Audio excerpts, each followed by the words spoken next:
Hai viewers, jumpa lagi bersama Medi dalam channel Infolomedia. Kali ini kita akan membahas sebuah negara kota yang ada di benua Eropa. Namanya ialah negara Monaco. Namun sebelum itu, silakan tekan tombol subscribe dan jangan lupa nyalakan loncengnya ya, biar tidak ketinggalan informasi yang Medi sajikan di channel ini. Mari kita lanjut. Monaco merupakan sebuah negara kota yang terletak di Eropa Barat dengan sistem pemerintahan monarki konstitusional dengan seorang pangeran yang menjadi kepala negaranya. Jadi bisa dibilang negara Monaco merupakan salah satu monarki yang ada di benua Eropa. Negara Monaco memiliki luas sebesar 2,02 km persegi, berbatasan dengan Prancis di 3 sisi, dan satu sisinya berbatasan dengan Laut Tengah.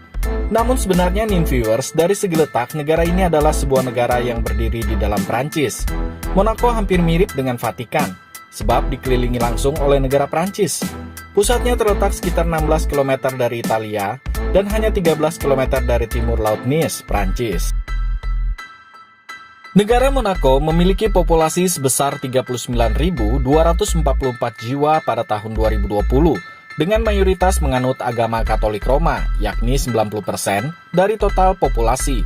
Secara resmi, ibu kota Monaco adalah Monaco-Ville, yang melingkupi seperempat negara. Sedangkan Monte Carlo merupakan kota terbesar yang berada di Monaco, di mana di sini terdapat Kasino Monte Carlo. Bahasa resmi yang dipergunakan di negara ini ialah bahasa Prancis, akan tetapi Monegasque, Italia, dan juga bahasa Inggris banyak dituturkan dan dimengerti secara luas.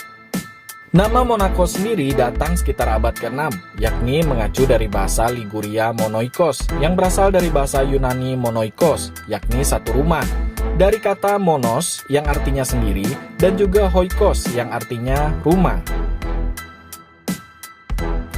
Salah satu yang unik dari negara ini ialah warna bendera yang digunakan serupa tapi tidak sama dengan negara Indonesia, yakni penggunaan warna merah dan juga warna putih pada benderanya.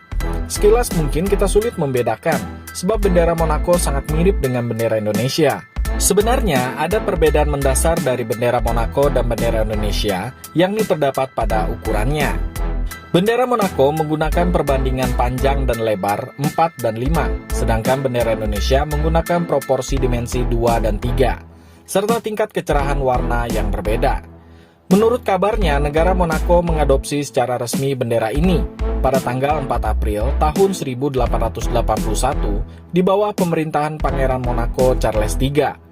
Warna merah dan putih yang dipergunakan untuk bendera tersebut diambil dari warna bendera House of Grimaldi.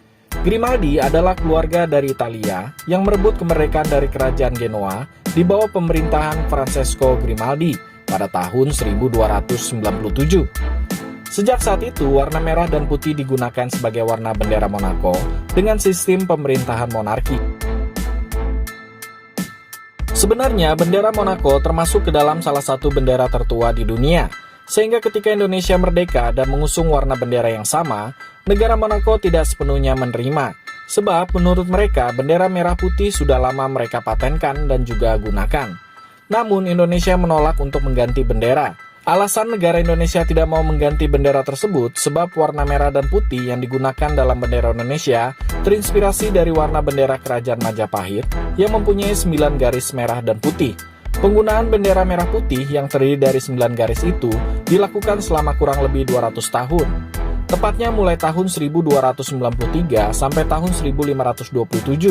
Sehingga ketika menelusuri sejarah inilah yang akhirnya memperkuat alasan Indonesia berhak menggunakan warna merah dan putih sebagai warna bendera negara. Saat ini negara Monaco dan Indonesia sepakat untuk menggunakan warna yang sama, serta kedua negara sudah mematenkan bendera masing-masing dan terdaftar sebagai anggota PBB. Negara ini juga terkenal dengan sirkuit balapnya yang digunakan untuk balapan Formula One. Sirkuit ini bernama Sirkuit de Monaco, atau lebih dikenal dengan Sirkuit Monte Carlo, sebab berada di sebagian besar jalanan Monte Carlo.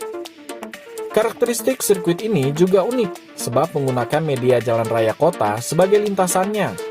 Ide balapan Formula One di jalanan Monaco berasal dari Anthony Nogues, yakni presiden dari klub mobil Monegasque dan juga teman dekat dari keluarga berkuasa Grimaldi. Balapan perdana diadakan pada tahun 1929 dan dimenangkan oleh William Grover Williams yang mengendarai Bugatti. Pembuatan sirkuit ini menggunakan waktu 6 minggu dan pembongkarannya membutuhkan waktu 3 minggu. Sirkuit ini memiliki banyak tanjakan dan juga turunan, tikungan tajam, dan sebuah jalur lurus pendek yang membuat sirkuit ini menjadi yang paling menarik di balapan Formula One. Di bidang perekonomian, Monaco adalah sebuah negara maju yang memiliki standar hidup tinggi. Letak geografisnya yang berada di pesisir pantai Mediterania dan berbatasan dengan Prancis menjadikannya sebagai tujuan wisata yang menarik bagi para wisatawan dari berbagai negara. Salah satunya ialah distrik Monte Carlo. Ini merupakan sebuah distrik yang terkenal akan kemewahannya. Distrik ini sangat indah dan terletak di utara Fort Hugh dan menghadap ke arah teluk. Terdapat panorama laut yang memikat dari teras Place du Casino. Yang menarik di tempat ini ialah adanya toko-toko desainer dan juga butik perhiasan kelas atas yang menjadikannya sebagai distrik terkaya di Monaco. Di sini juga terdapat gedung opera yang megah. So, bagi kalian yang ingin menghabiskan liburan dan belanja barang-barang mewah, sepertinya tempat ini cukup menarik untuk dikunjungi. Kita lanjut ke tempat wisata yang kedua. Tempat yang menarik berikutnya ialah Oceanographic Museum of Monaco, yang merupakan sebuah museum. Namun yang uniknya di sini juga terdapat sebuah akuarium tertua di dunia yang dibangun pada tahun 1910.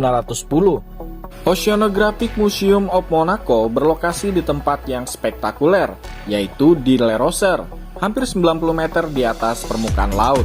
Museum dan akuarium ini berada di atas fondasi yang besar yang membutuhkan waktu 11 tahun untuk dibangun. Selain itu, museum ini memiliki pameran ilmu kelautan dan oceanografi yang terkenal di dunia. Tempat yang ketiga ialah sebuah taman yang indah yang diberi nama Las Jardins Saint Martin. Di taman ini terdapat sebuah patung yang dibangun untuk mengenang Pangeran Albert I yang terkenal sebagai peneliti kelautan.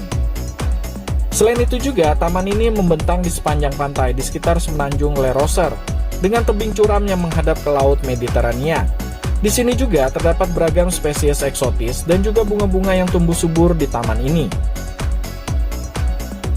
Oke viewers, demikianlah informasi sedikit mengenai negara Monaco yang terletak di Eropa Barat. Semoga informasi tadi bisa menambah wawasan kita semua untuk mengenal kawasan atau wilayah sebuah negara di dunia. Dan jangan lupa untuk tekan tombol subscribe serta nyalakan loncengnya ya, biar Medi lebih semangat lagi dalam menyajikan informasi di channel ini. Sampai jumpa!